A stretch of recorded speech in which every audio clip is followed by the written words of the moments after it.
Hey guys, it's Corey again. Today we're going to go through another Imagine AI live video from the presentation that they did at Imagine AI Live 2024. Dimitri Shapiro from Mind Studio. It sounds like, and I haven't gone through all the detail on his product, but it sounds like he's mostly focused on using AI in business and how to get that to be like an everyday activity for people and how to do that in the enterprise. So that's what Mind Studio does. Let's see. Yeah. So digital transformation using AI is really what it is. It's at the enterprise level. So let's see what he's got, and we'll listen to his resume here real quick. Yeah. Excuse me. I'm the CEO of Mind Studio. Prior to that, I spent 4 years at Google running product on 3 machine learning teams. Prior to that, I was the Chief Technology Officer of MySpace Music, for any of those that remember MySpace. And prior to that, I built 2 other venture-backed companies. One was a major competitor to YouTube called VO Networks, raised $70 million there. Prior to that, I built a cybersecurity company called Iconic Systems, raised $34 million there. And then in the mid-90s, 95 to 99, I built the web team at this big Japanese company called Fujitsu. So these days, I describe myself as an old nerd. And so super excited to chat with you. So Mind Studio came out of alpha, early beta in September and has grown quite rapidly. We now have over 34,000 AIs that have been built and deployed in various types of organizations, giant enterprises, government agencies. So that's a very interesting thing. September came out of alpha into beta in September, and they're at 34,000 different deployments that they've had. So that's huge. That's a lot of activity in a short period of time. And that's how these AI companies are growing. Thousands of SMBs, solopreneurs using it. And 86% of our growth is organic, and all of it is self-service. So we're an enterprise company that has 0 salespeople. That's very interesting, too. All self-service, no salespeople. So they have to have some marketing somewhere in there in order to bring the people in. But if you think about it, that marketing has got to direct somebody right to the resources necessary to learn how to use the tool. But the tool's got to be laid out pretty good in order for that to happen. So yeah, maybe you'll check this out and see how a self-service version would work. That's very, very interesting. With Air, we've got self-service capabilities for sure built into Air, but the back-end integration is where things get a little more complex. So it's very interesting that these guys have 34,000 deployments and 0 salespeople, and they're growing super fast. So somehow the word's getting out about them. I guess we'll have to see how that works and see if he talks about that. And people show up, go to our website, watch some YouTube tutorials, start building these AIs, and figure out how to do them. And so I'm going to share with you some of these things that we're learning from this critical mass of different types of organizations that are already using Mind Studio to do basically digital transformation in their enterprises. And so these are sort of common patterns that we see of how enterprises go about sort of discovering AI and then sort of evolving as they're doing this. And this evolution is happening very rapidly. I mean, you all came to this conference, so you know that even if all you're doing is spending all day long, watching the evolution, no one can really keep up with it. And in enterprises, there's a tremendous amount of pressure that they're feeling kind of from all sides of you better get AI right and better get it right now, otherwise you're dead. So it feels like an existential crisis, and you get just sort of tremendous amount of exuberance for AI that, again, that's driving both the evolution of all of these technologies and a lot of money pouring in, and obviously a lot of these enterprises showing up. And then on the other side, employees inside of enterprises are all freaking out that AI is going to, sort of replace them. And so you get sort of this like mismatch of incentives. The enterprise wants productivity and to be competitive. The employees are freaking out that the enterprise is going to implement AI and they're going to be out of a job. And so, as these sort of pressures mount, enterprises tend to start down the path of figuring out how they're going to leverage AI. And the first place they tend to come to is like, oh, there's this ChatGPT thing or any of these other large language models. Let's just arm all of our employees with ChatGPT. And look, it's amazing. You can just type some commands to it and it spits out work. Check. All of a sudden, productivity.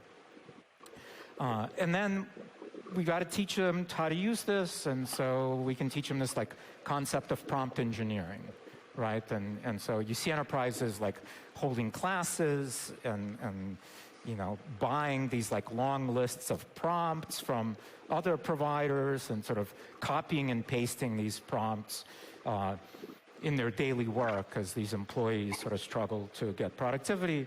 And of course, managers are figuring out we're not really getting sort of this like promise of productivity, this like crazy productivity that AI was supposed to do. And so why? Again, once they start sort of observing it, they start to realize our employees are still doing work, but the work they're doing now is sort of wrangling AI to try to do the work for them. And they could have sort of done it themselves, but now they're spending their time prompt engineering and doing this. And by the way, the output seems not to be as good as when the employees were doing the work themselves. So this is a real problem. And then, they start blaming the model providers. We chose the wrong model. So maybe we, not using OpenAI, let's go and sort of go through a process of figuring out what model to use. And that's scary. And they sort of get stuck in analysis paralysis there. There are so many models. It's constantly changing. Last week OpenAI was the winner. Now Anthropic is the winner. Tomorrow somebody else is the winner.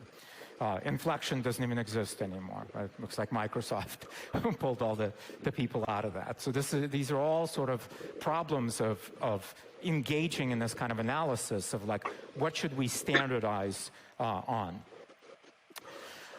And then, of course, everybody's like, oh, maybe we shouldn't be doing that at all. Maybe we should just sort of train our own models. And then they're like, okay, what are we supposed to do with that? We got to go find data scientists. We got to figure out how to procure our H100s and like all of this stuff. Some enterprises, again. So his point there on the, making your own LLM, I think with very specific data that an enterprise may have, you may want to use your own LLM, but alongside another LLM and also the RAG for the knowledge base. All of those things, I really think, kind of makes a comprehensive picture that you've got to put together for your enterprise. So I think some of these things are going to be needed in addition to this tool that he's talking about. They've sort of gone through the pains of arming their employees with direct access to models. Oftentimes, figure out that maybe we should look at sort of these professional organizations that are these like vertical SaaS providers that have figured this stuff out. And maybe we just sort of give our employees these new tools that have been built specifically to sort of abstract the models and make them do the things that we want our employees to be able to do better. Popular ones, of course, are things like Jasper, Copywriter, et cetera. And then it's like, what else should we do? So these are like for writing. What about like for graphics or all of these other things? And then they get into this world of, oh, wow, it looks like I need to choose from a bunch of vendors for sales and a bunch of other vendors for marketing and ops. And then you start to... That is a wild list of different options and things that are out there. The AI explosion is, more than occurred here. Anyhow, one of the things that I'm just kind of looking through here and see some of these names. One of the things that, that I think people like us that are implementing AI can do is to help guide through some of these piles and piles of different options that are out there. But even for us that are paying attention to this, it's going to be quite a little bit of work to get through it. I almost wonder if you can't just employ an AI to do this type of work. Anyway, I thought I'd pause this a little bit here just to see what is all on this list. It is a huge chart. Figure out, well, like, how do we train all of our employees to do this? Like, how do we manage all of these systems? Like, how many of these things do we need? And so these, again, more analysis paralysis in the enterprise. And then after all of that, they tend to discover Mind Studio. And as I mentioned... Well, I'm going to end it there, but suffice it to say that there is a lot of stuff out there to try to weed through. And this right here, how many of these do we need? How do we manage this? I worked in an enterprise, and we worked with a pretty good sized enterprise, and we worked with a lot of different pieces of software. And I just can't, I know what it was like years ago, all these different tools that people wanted and different things that they felt they needed solutions to various problems. The sheer management of that is a monstrous task, because you don't always have great interaction and interoperability amongst the pieces. And so sometimes one group can choose a product that that really makes it difficult for another group who chooses a different product of some kind to actually integrate. So yeah, this is a huge problem. If you're just a small company, you can pick a few things and deal with that with respect to the work that you're doing.